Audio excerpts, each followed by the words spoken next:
Humanity does not forget. Humanity does not forgive. You should have offered peak. The United Earth Council chamber had never been so quiet.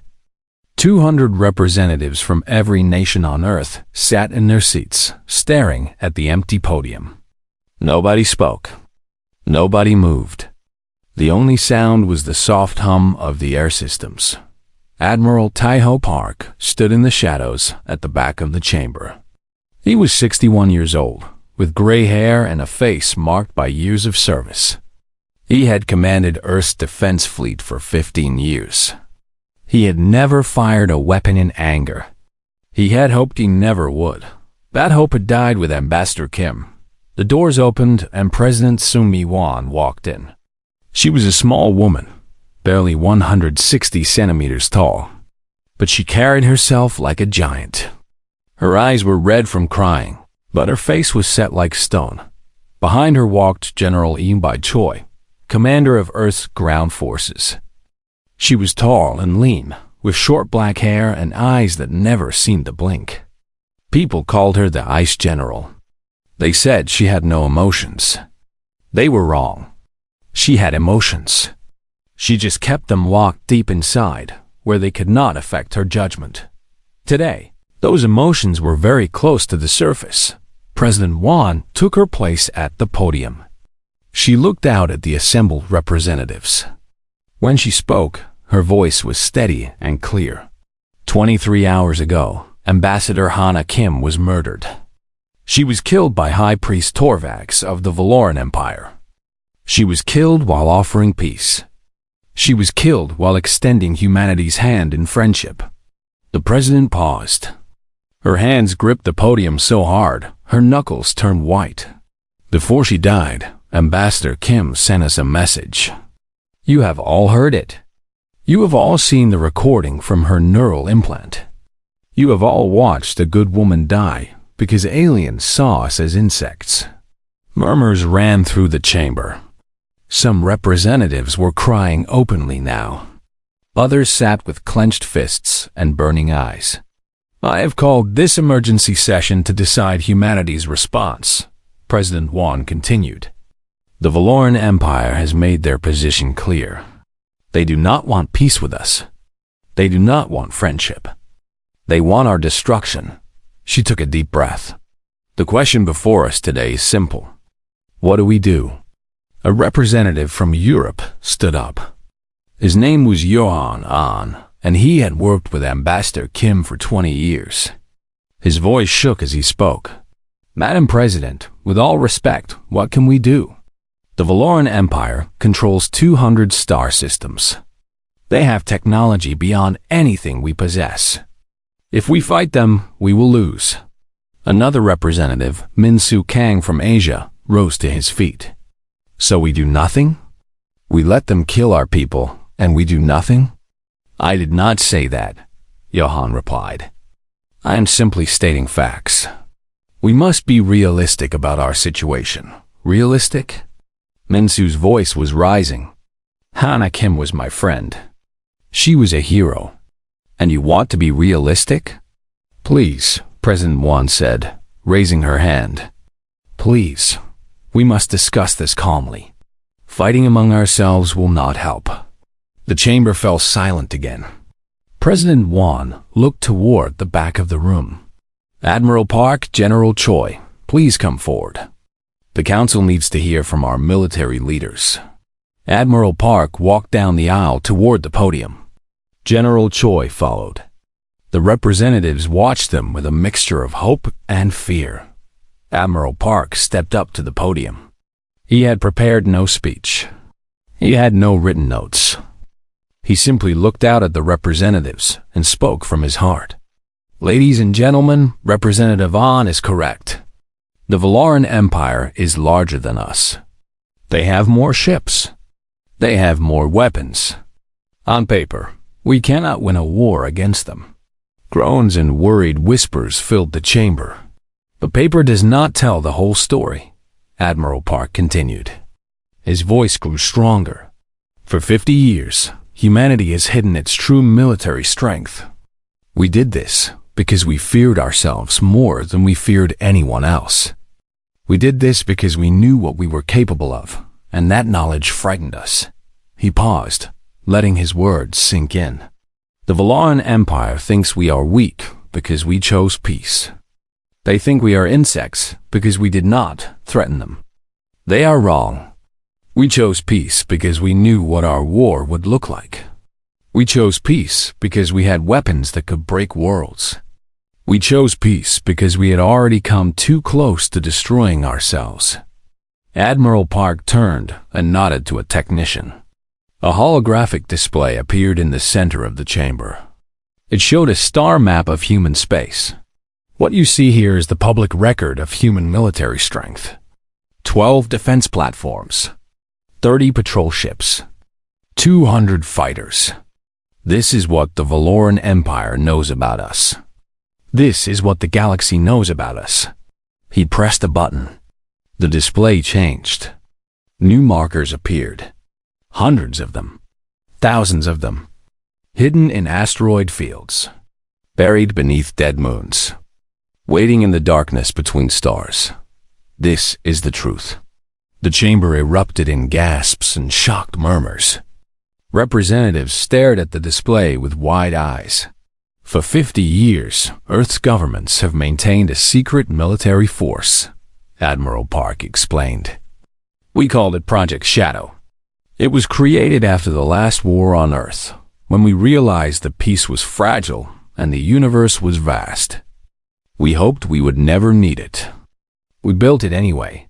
General Choi stepped forward. Her voice was cold and precise.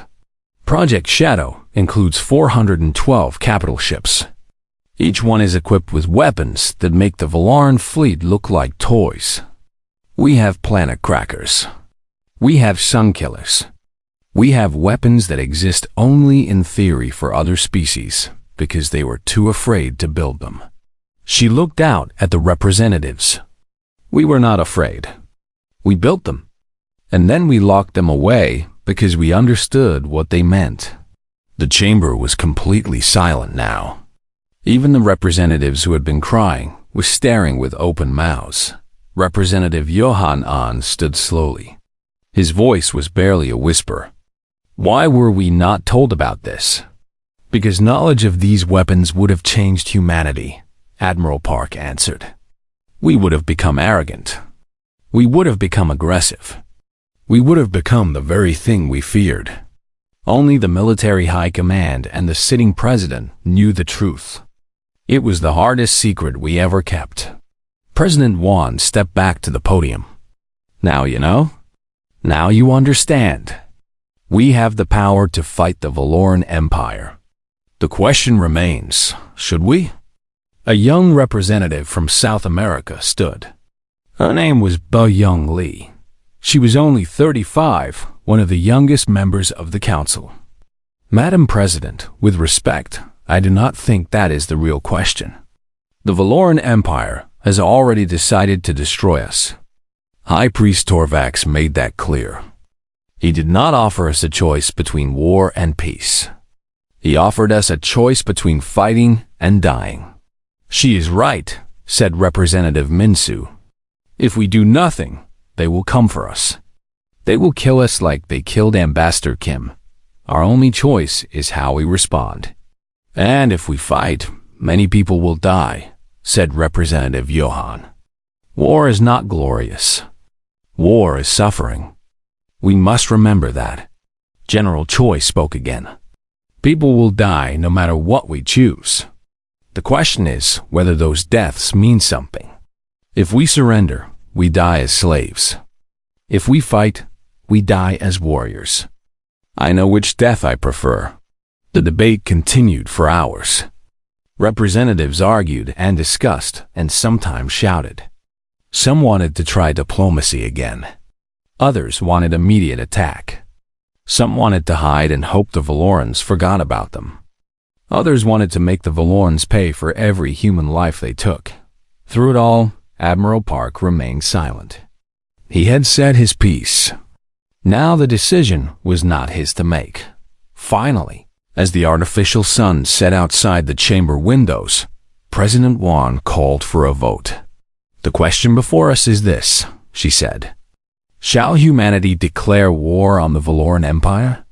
Not a limited war, not a defensive war. Total war. Absolute war.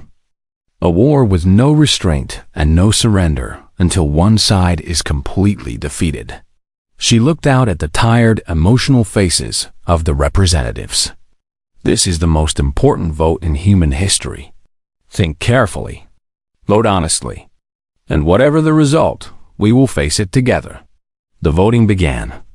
Each representative pressed a button on their console.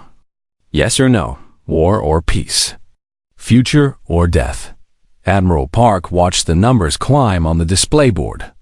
Yes votes in green. No votes in red. For long minutes, the numbers stayed close. First green led, then red, then green again. Then, slowly, the green numbers began to pull ahead. When the final vote was counted, the result was clear. 187 votes for war. 13 votes against. The chamber was silent. President Yuan closed her eyes for a moment. When she opened them again, her face was hard. "The Council has spoken. Humanity is at war." She turned to Admiral Park.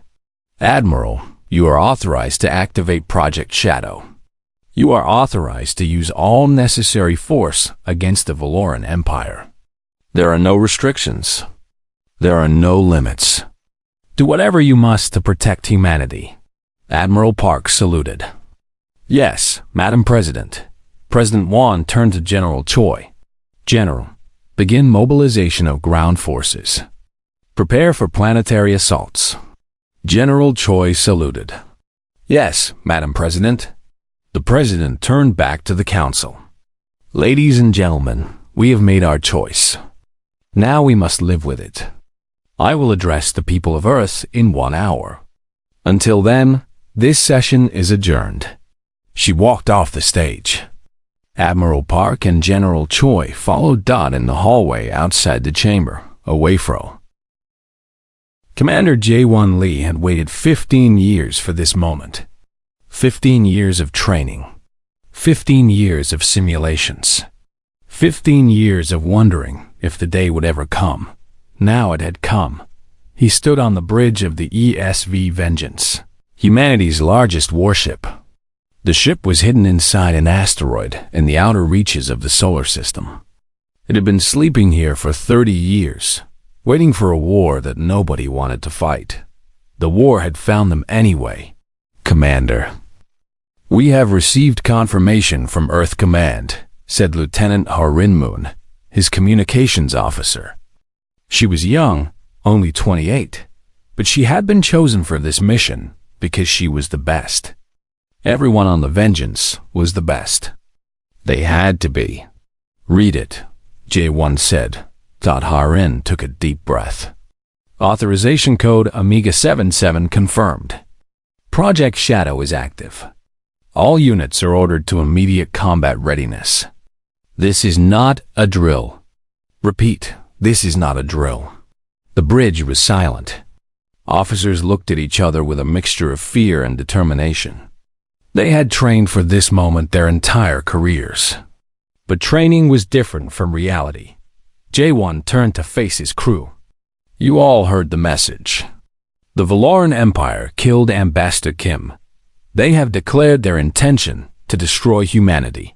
Now we show them why that was a mistake." He walked to the center of the bridge and pressed a button on his console. "All hands, this is Commander Lee. Battle stations. Activate all systems. We launch in 6 hours." Throughout the massive ship, alarms began to sound. Lights changed from standby blue to active red. Engines that had been cold for 3 decades began to warm. Weapon systems that existed only in nightmares came online. The Vengeance was waking up, and it was not alone, across the solar system. In dozens of hidden locations, other ships were receiving the same message. Capital ships buried under the ice of Europa. Cruisers hidden in the rings of Saturn. Destroyers sleeping in the darkness beyond Neptune. All of them were waking up. All of them were preparing for war. In the asteroid field between Mars and Jupiter, Captain Su Yun walked through the corridors of the ESV Fury. Her ship was smaller than the Vengeance, but it was faster and more deadly. It was designed for one purpose: to get close to enemy ships and tear them apart. Su-Ah was 35 years old. She had been in the secret fleet since she was 20. She had given up a normal life for this. No family, no home, just endless training and waiting in the dark. She had never regretted it. Until Ambassador Kim died, she had sometimes wondered if the secret fleet was necessary. Maybe humanity really had found peace. Maybe they would never need these terrible weapons. Now she knew the truth. Peace was just a pause between wars. The universe was not kind. It did not care about good intentions or noble dreams. It only respected strength. And humanity was about to show its strength. "Captain, all systems are green," said her first officer, Lieutenant Ji-Hoon Kwan. He was a serious man who rarely smiled. Today, he was not even trying. "We are ready to launch." "Good," Sua said. "What about the rest of the fleet?" 37 ships in our sector are reporting ready. Another 12 will be ready within 2 hours. We have some ships that need more time because of maintenance issues, but nothing serious. Su-Ah nodded. She walked to a window and looked out at the asteroids floating around them. Each one of those rocks could hide a ship.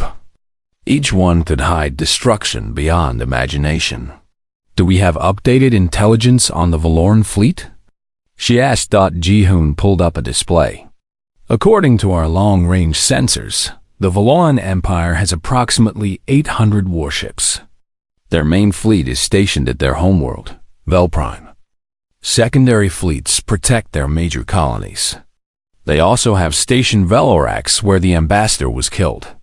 800 ships against our 400, Sua said. The odds are not in our favor. Numbers are not everything, Captain. Our ships are more advanced. Our weapons are more powerful. And our crews are more motivated." Sua turned to look at him. "Do you believe that?" Ji-Hoon met her eyes without flinching. "I believe that we have no choice.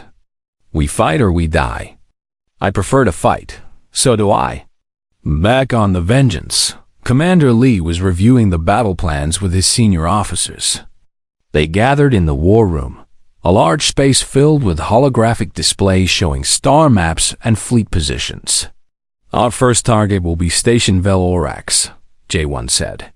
He pointed to the station on the map. "This is where Ambassador Kim was murdered.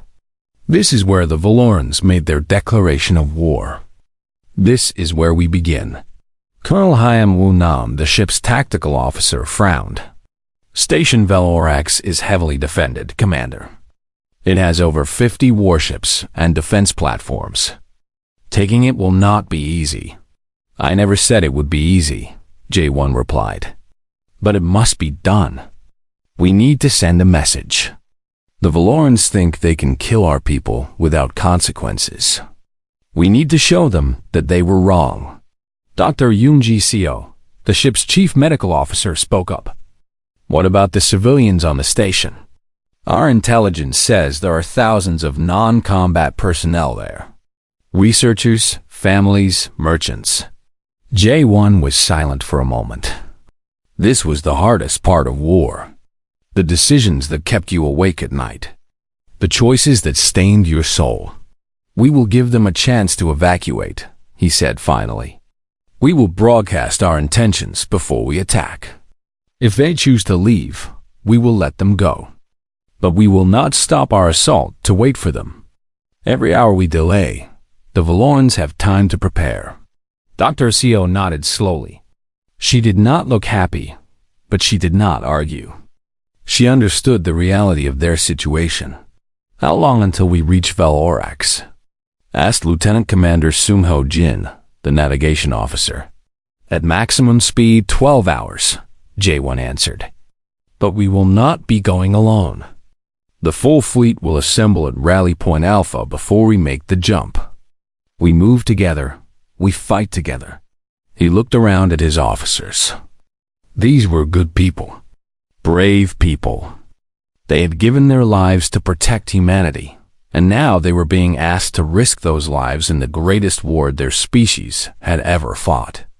"I know you all have questions," J1 said. "I know you are scared. I am scared too. But I also know that we are ready for this. We have trained for this. We have waited for this. And now the moment has come." He stood straighter. "The Valaran Empire has ruled the galaxy for thousands of years. They think they are invincible. They think they can do whatever they want without consequences. They are wrong. They are about to meet something they have never faced before. Humans who have nothing left to lose." The officers nodded. Some had tears in their eyes. All had fire in their hearts. "Get to your stations," J1 ordered. "We launch in 4 hours." The officers left the war room. J1 stayed behind, looking at the star map. So many lights. So many worlds. So many lives that would be changed by what happened next. He thought about Ambassador Kim. He had never met her, but he had watched her speeches. He had admired her dedication to peace. She had truly believed that species could understand each other, that war was not inevitable, that the universe could be a place of cooperation instead of conflict. She had been wrong, but she had not been foolish. She had just been hopeful. And hope, J1 thought, was the most human thing of all. "I'm sorry, Ambassador," he said quietly to the empty room. "We tried it your way. We really did. But they didn't want peace. They wanted war. So we will give them war. And when it's over, maybe the survivors will learn the lesson you tried to teach."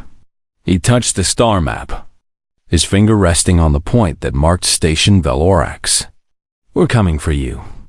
4 hours later, the Vengeance launched from its asteroid hiding place. The massive ship emerged from the rock like a dragon emerging from a cave. Its engines blazed with blue fire. Its weapons hummed with deadly energy.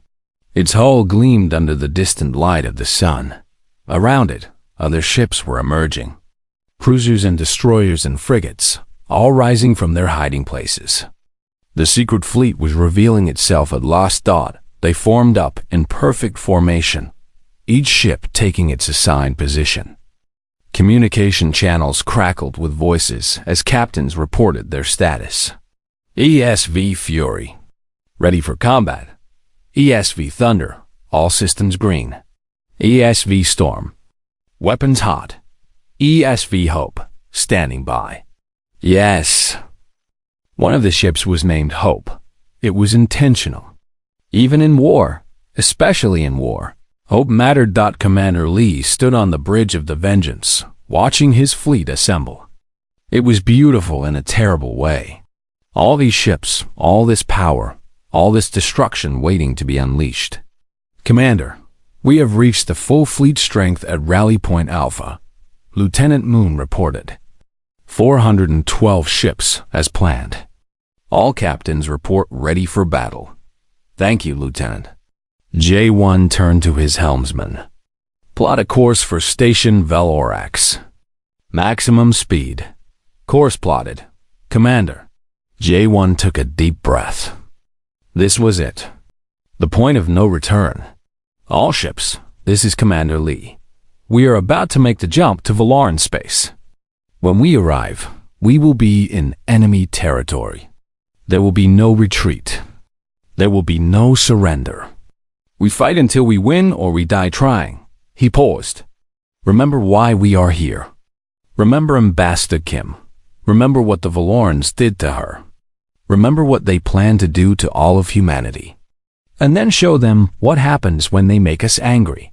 He sat down in his command chair. Fleet, engage. Stretched in. 6 months had passed since the war ended. The galaxy was still adjusting to the new reality. The Valaran Empire once the most powerful force in known space, was now a broken shell. Its fleets were gone. Its colonies were under human administration. Its people were learning to live in a universe where they were no longer the masters. Admiral Tejo Park stood on a balcony overlooking the Valoran capital city. The silver tower still gleamed in the light of the alien sun, but something had changed. The city that had once buzzed with arrogant confidence was now quiet, subdued, humbled. "It's strange, isn't it?" said a voice behind him. Park turned to find Captain Sua Yoon walking toward him. She had been promoted after the war. She deserved it. Her leadership during the Battle of Velorax had been exceptional. "What's strange?" Park asked. Su joined him at the balcony railing. 6 months ago, this was the heart of an empire that wanted to destroy us. Now we're standing here, deciding their future. History changes so fast. Park nodded. Too fast, sometimes. I still have trouble sleeping. I close my eyes and I see those Valoran ships exploding. I think about all the people we killed. They started it, Sua said, but her voice was soft, not angry. They killed Ambassador Kim. They planned to exterminate us. I know. And I know we did what we had to do. But that doesn't make it easier. Park sighed. Maybe that's a good thing. Maybe the day it becomes easy is the day we lose our humanity. They stood in silence for a moment, watching the alien city beneath them. The trial starts tomorrow, Sua said finally. Are you ready? As ready as I'll ever be. Torvax is not going to make it easy for us. He still believes he did nothing wrong. Let him believe what he wants. He'll still face justice. The trial of High Priest Torvax was held in a special court on Earth. Representatives from every species in the galaxy were invited to observe. It was not just about punishing one individual. It was about establishing a new order, a new way of doing things. The courtroom was massive, designed to hold thousands of observers. Screens broadcast the proceedings to every inhabited world. Billions of beings watched as Torvax was led to the defendant's seat. He looked different now. The ancient Veloran had been stripped of his robes and symbols of office. He wore simple gray clothes. His silver skin had faded even more, and his blue eyes had lost some of their fire. But he still held his head high. Even in defeat, he refused to show weakness. Judge Yongjun Chai presided over the trial. He was 70 years old, a former Supreme Court justice known for his fairness and wisdom. He had been chosen because he could be trusted to conduct the trial properly, without letting emotion cloud his judgment. High Priest Torvax, Judge Chai began. You are charged with the murder of Ambassador Hana, Kim of Earth. You are also charged with conspiracy to commit genocide against the human species. How do you plead? Torvax rose to his feet. His voice was still strong, carrying easily across the courtroom. I do not recognize the authority of this court, he said. I am the High Priest of the Valoran Empire. I have ruled for 2,000 years. I have been judged only by the gods and by my own conscience. Judge Chai was unmoved. Your empire has surrendered. You are now subject to galactic law. How do you plead? Torvax was silent for a long moment. Then, slowly, he sat back down. Not guilty, he said. What I did was for the good of the galaxy. Humanity was a threat that needed to be eliminated. I did what any responsible leader would do. The trial lasted 3 weeks. Evidence was presented. Witnesses testified. Yuna Shin, who had survived the assassination of Ambassador Kim, took the stand and described what she had seen. Her voice broke several times, but she forced herself to continue. Ambassador Kim was a good person, Yuna said. She believed in peace. She believed that we could find common ground with any species. She extended her hand in friendship, and Torvax stabbed her through the heart. Torvax showed no reaction. His face remained cold and distant. The prosecution presented records from Valoran archives, showing that Torvax had planned the assassination months in advance. He had intended it as the first step in a campaign to destroy humanity completely. The records also showed that some members of the Valoran Council had opposed his plan, but Torvax had overruled them. The defense argued that Torvax had been acting to protect his people. They claimed that humanity was a dangerous species that threatened galactic stability. They pointed to human history, to the wars and conflicts and weapons of mass destruction. "Look at what humans did when they were threatened," the defense attorney said. "They destroyed the most powerful empire in the galaxy in 40 days. They have weapons that can crack planets and kill stars. Is it any wonder that High Priest Torvax saw them as a threat?" But the prosecution had a response. "Humanity did not use those weapons until they were attacked," the prosecutor said. "For 50 years, they hid their military strength. They could have conquered the galaxy at any time, but they chose not to. They wanted peace. They sent Ambassador Kim to offer friendship, and High Priest Torvax murdered her for it. After 3 weeks, the jury retired to deliberate. They were a mixed group, including humans and members of several other species. This was intentional. The trial needed to be seen as fair by the entire galaxy. The deliberation took 2 days. Then the jury returned with their verdict. "High Priest Torvax," Judge Shai said, "the jury has found you guilty of murder in the first degree and conspiracy to commit genocide. Do you have anything to say before sentencing?" Torvax rose slowly. He looked around the courtroom at the faces of humans and aliens watching him. For a moment, something flickered in his ancient eyes. Regret? Understanding? It was impossible to tell. "I have ruled for 2,000 years, he said. "I have seen empires rise and fall. I have watched species emerge from barbarism and achieve greatness. I have also watched species destroy themselves with their own foolishness." He looked directly at the jury. "I believe humanity was one of those species. I believed they would destroy themselves and take the galaxy with them. I was wrong. They are not what I thought they were. They are something different." He turned to face the audience. "I killed Ambassador Kim because I thought she represented weakness. I thought her peace offerings were a trick. I thought her kindness was a mask for hidden ambition. I was wrong about that too." His voice softened. "She believed in something I had forgotten. She believed that species could change, that enemies could become friends, that the future did not have to be like the past." He looked at Yuna Shin, sitting in the front row with tears streaming down her face. "I'm sorry for what I did. Not because I fear punishment, but because I now understand what I destroyed. I destroyed hope. I destroyed a chance for something better. And for that, I deserve whatever judgment you give me." The courtroom was silent. Judge Shai cleared his throat. "High Priest Torvax, the court sentences you to life imprisonment without possibility of release. You will spend the remainder of your days reflecting on the consequences of your actions." Torvax nodded. He did not protest. He did not argue. He simply allowed the guards to lead him away. The trial was over. But the work of building a new galaxy was just beginning. 1 year after the war ended, a ceremony was held at the site where Ambassador Kim had been killed.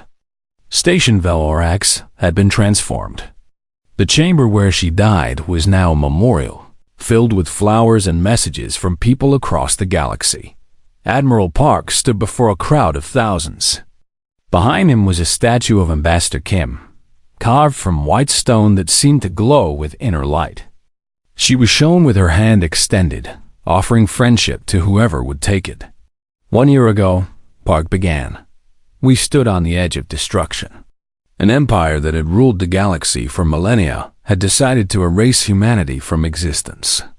They thought we were weak. They thought we were insects to be crushed. He paused, looking at the faces in the crowd. They were wrong. We showed them our strength. We showed them what humans can do when pushed to the limit. We won the war. His voice softened. But winning is not enough. Ambassador Kim taught us that victory without wisdom is just another form of defeat. She believed that the true measure of a species is not how well they fight, but how well they make peace. He turned to look at the statue. We have spent this past year trying to live up to her example. We have helped the Valoran people rebuild. We have established fair laws for the occupied territories. We have offered friendship to every species that wants it. He faced the crowd again. Not everyone agrees with this approach. Some say we should have destroyed the Valorans completely. Some say we should rule the galaxy with an iron fist. They say that kindness is weakness, that mercy is foolishness. His voice grew stronger. They are wrong. Kindness is not weakness. It is strength. It takes more courage to forgive than to destroy. It takes more wisdom to build than to tear down. Ambassador Kim understood this. And we must understand it too. He raised his hand toward the statue. Today, we dedicate this memorial to Hana Kim, the voice of reason. She gave her life for peace. She believed in the best of humanity, and she showed us a better path. His voice echoed across the chamber. The Valorans thought they could break us by killing her. Instead, they taught us something important. They taught us who we really are. We are warriors, yes, but we are also dreamers. We are destroyers, yes. 412 ships activated their faster-than-light drives. Space twisted and warped around them. Stars the hour passed in tense silence. On the bridge of the Vengeance, Commander Lee watched the countdown timer reach 0. Around Station Valorax, civilian transport ships were fleeing in all directions. The Valorans had taken his warning seriously. That was good. He had not wanted to kill innocents, but the military ships remained. 53 warships formed a defensive line between the human fleet and the station. Their weapons were powered. Their shields were raised. They were ready to fight. They had no idea what was about to hit them. "Commander, the countdown has ended," Lieutenant Moon reported. "All civilian ships have cleared the combat zone." "Good." J1 stood from his chair. "Signal the fleet." "Attack pattern Alpha 1. Primary target is the Valoran command ship. Secondary targets are the defense platforms." "Understood, Commander." Captain Sua Yoon heard the order on the bridge of the Fury. Her heart was pounding, but her hands were steady. This was what she had trained for. This was her purpose.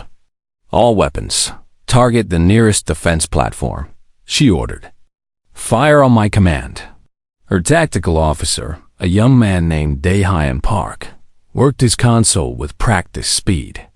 "Weapons locked, Captain." "Ready to fire."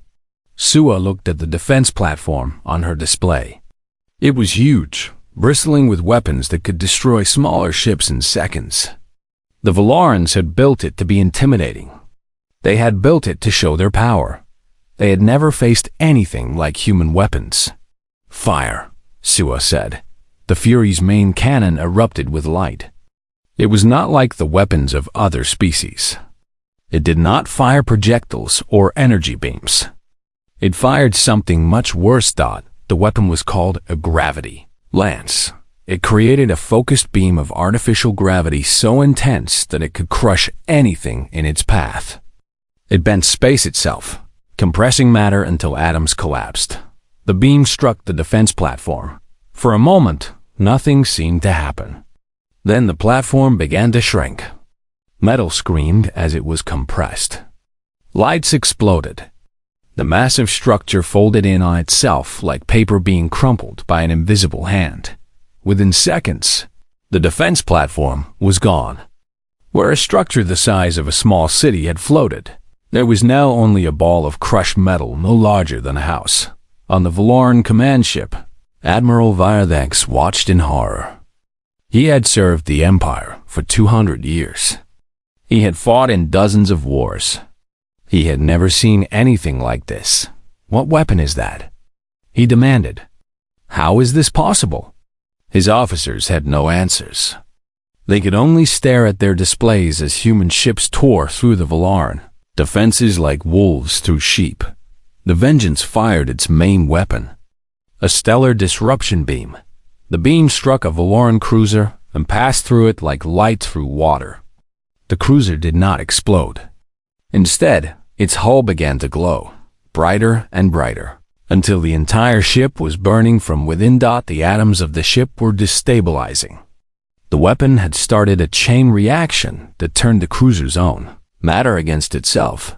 The ship tore itself apart in a flash of white light. This cannot be happening, Admiral Vardex whispered. The humans were supposed to be weak.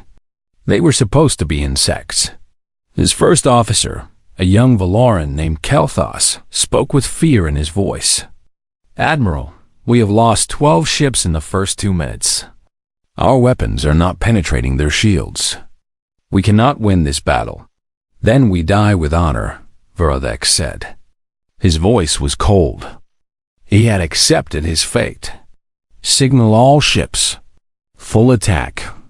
If we cannot defeat them, we will at least hurt them. The Valoran fleet surged forward. Their weapons blazed, filling space with fire. The Valarans were brave. They were skilled. They were fighting with everything they had. It was not enough. Human shields, developed in secret for 50 years, absorbed the Valoran weapons like sponges absorbing water. The energy was captured, converted, and used to power human weapons for the next shot. The Valons were fighting against an enemy that got stronger with every attack. Commander Lee watched the battle from the bridge of the Vengeance. Part of him felt sick. So much death. So much destruction. This was not what humanity was supposed to be. But another part of him felt something else. Justice. Revenge. Satisfaction. He thought of Ambassador Kim, dying on the cold floor of an alien station. He thought of her final words. He thought of the smile on High Priest Torvax's face as he watched her die. No mercy. Torvax had said, humanity was not worthy of mercy. Very well. Then they would show no mercy in return. Target the Valoran command ship, J1 ordered. Full power to weapons. Commander, the enemy admiral has not evacuated, Lieutenant Moon said. If we destroy his ship, he will die. I know. J1's voice was flat. Fire. The Vengeance's weapons blazed. The Valoran command ship shields held for almost 3 seconds. Then they failed. Then the ship ceased to exist. Admiral Vardex died without knowing what hit him. The battle was over in less than 15 minutes. 53 Valoran warships destroyed. 18 defense platforms demolished. Station Velorix, surrounded by human vessels with weapons pointed at its heart. Not a single human ship was lost. Yoon looked at the destruction on her display. She felt empty, hollow. She had trained for this moment her entire life, but nothing had prepared her for the reality of it. Captain, Dahan said quietly. What now? I took a deep breath. Now we take the station. Commander Lee's orders. The boarding began an hour later. Human soldiers in powered armor moved through the corridors of Station Velorax. They met resistance, but it was scattered and weak. The Valoran military had been destroyed in space. Only security forces remained. Lieutenant Colonel Mi Young-han led the assault team that reached the central chamber. She was a small woman with short hair and eyes that missed nothing. A squad of 20 soldiers followed her through the massive doors. Inside, they found what they were looking for. High Priest Torvax sat on his throne of starlight. He had not fled. He had not hidden. He simply sat there, watching the human soldiers enter his chamber with cold blue eyes. So, he said. His voice was still strong, despite the defeat. The insects have learned to bite. Mi Young walked forward. Her rifle was raised, pointed at the ancient alien. One shot and this would be over. One shot and Ambassador Kim would be avenged. But that was not her decision to make. High Priest Torvax, she said. By order of the United Earth Council, you are under arrest for the murder of Ambassador Hana Kim and for crimes against humanity. You will be taken to Earth to stand trial. Torvax laughed. It was the same terrible sound Hana Kim had heard before she died. A trial? You think you can put me on trial? I am the High Priest of the Valoran Empire. I have ruled for 2,000 years. I have seen species rise and fall like waves on an ocean. And you think your young, weak species can judge me? Yes, Mi Young said simply. We do. Torvax's laughter died. He looked at the human soldier with something new in his ancient eyes. Not fear exactly, but surprise. And perhaps, just perhaps, a hint of respect. You are different than I expected, he said. When I killed your ambassador, I thought your species would cower and beg. Instead, you came with fire and fury. You destroyed my fleet in minutes. You took my station with barely a fight. He leaned forward on his throne. Perhaps I was wrong about humanity. Perhaps you are not insects after all. Perhaps you are something far more dangerous. Yes, Mi Young agreed. We are. Now get up. We're leaving. Torvax was taken to a human transport ship. He did not resist. There was no point. His empire was collapsing around him. Over the next 40 days, the human fleet swept through Valoran space like a storm. Colony after colony fell. Fleet after fleet was destroyed. The weapons humanity had hidden for 50 years were unleashed without restraint. Planet crackers broke Valoran military installations into rubble. Sun killers disrupted the stars of key systems, forcing evacuations of entire worlds. Ships that the Valorans had thought were indestructible were torn apart like paper. The galaxy watched in shock and terror that other species had been watching humanity for years. They had dismissed a young species as weak and primitive. They had laughed at human dreams of peace and cooperation. They had assumed that when the Valorans decided to destroy humanity, it would be over quickly. They had been very wrong. On the station of the Galactic Commerce Guild, merchants from a dozen species gathered to watch the news reports. They saw images of Valoran cities burning. They heard stories of fleets annihilated in minutes. They learned that humanity had been hiding an arsenal that could challenge any power in the galaxy. They were pretending, whispered a Tholian trader. All this time, they were pretending to be weak. Not pretending, said a Morkian diplomat. Choosing. They chose to be peaceful. They chose to hide their weapons. They wanted to be friends. And now? The Morkian scales rippled with fear. Now they have chosen war.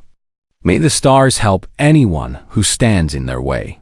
On the 25th day of the war, the human fleet reached the Valoran homeworld of Vel Prime.